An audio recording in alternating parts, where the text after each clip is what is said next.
in the use of network in school.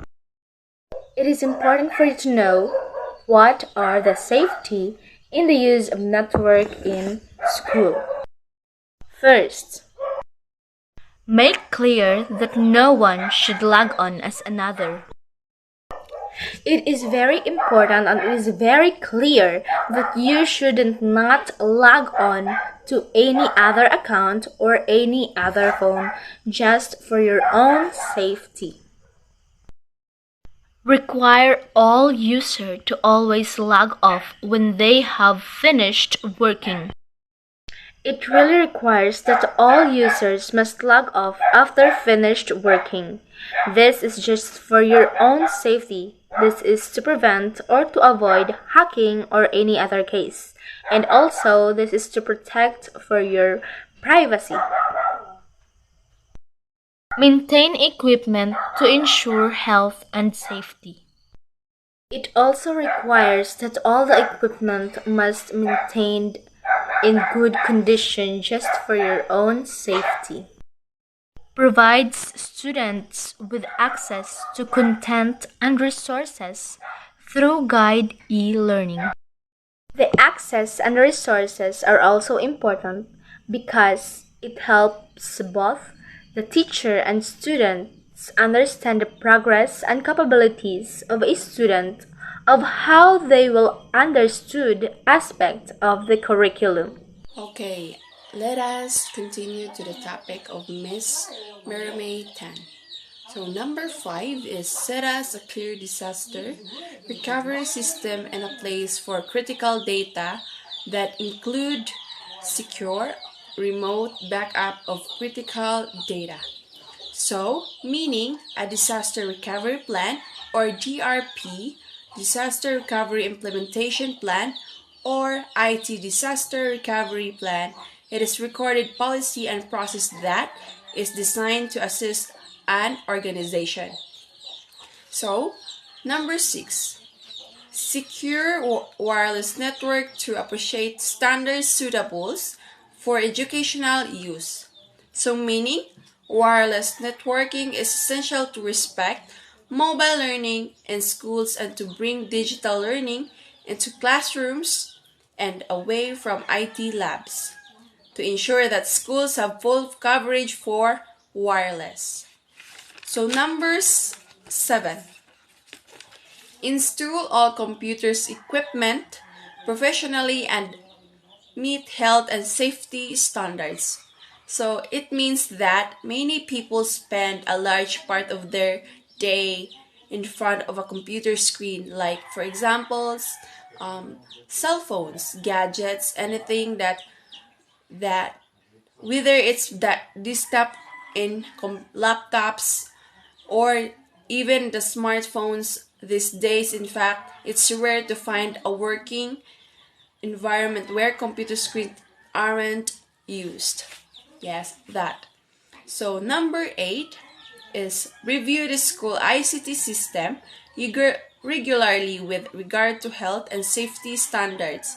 So meaning, technology is a phenomenon that seems to be uncomfortable. Despite the so many benefits for teaching and learning, there are also negative effects or influence on learners. So the second one is password policy. Only authorized users will have individual passwords. Users are not permitted to disclose their passwords unless they got permission from the owner or from the management. The equipment that keeps the personal information shall be locked when unattended to prevent unauthorized access. Computers should be set to a timeout if they become unused for a certain period of time. So, let's say for example, in a school or in a campus, we have a computer laboratory there. So, only those authorized personnel or say staffs or students are allowed to use the computers, and they are not permitted to disclose or share the passwords in order not to be accessed by other people and to keep the personal information there safe. So the computer or the equipment that keeps the personal information shall be locked when unattended to prevent unauthorized access. Computers should be set to a timeout if they become unused for a certain period of time. Again, it should be set to a timeout in order to not to be accessed by other people and to avoid hacking and other matters. So, the next one is personal mobile phones or mobile devices.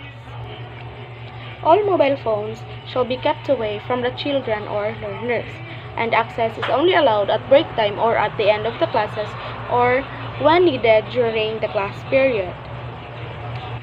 So what are the reasons why students or learners are not allowed to use their mobile phones or their gadgets during classes?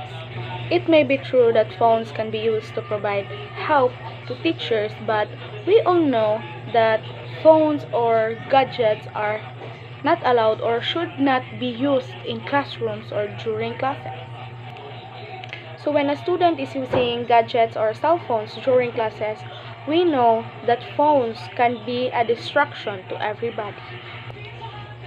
It is okay when students or learners are using their gadgets after classes to communicate their friends or their families or to access with the internet. Students and learners should know their limitations of using their gadgets or their mobile phones because it also exposes their risk like cyberbullying, sexting, or inappropriate content or talking with strangers because we all know that social media nowadays is not good for other students or learners who are below 18 years old. As anything, there are disadvantages of mobile learning to consider as well. So, mobile learning can leave students to open distraction, lack of social interaction, rely on technology too much, or students or learners are lack of personalization and exclude students without access to good technology. So now let's proceed to cameras. Taking pictures only from parents or caregivers and not from any other family member or friend while the child attends class. So any picture taken of children shall be on camera solely for the purpose. So the most obvious issues with cameras in classrooms is privacy for both students and teachers. Cameras for children have many uses. They give opportunity to see the world from children's perspective. They are also useful learning tools helping them to expand their vocabulary. So, cameras for children offer lots of opportunities for play and exploration. Any picture taken of children shall be on cameras for the purpose like they uses camera to document something important.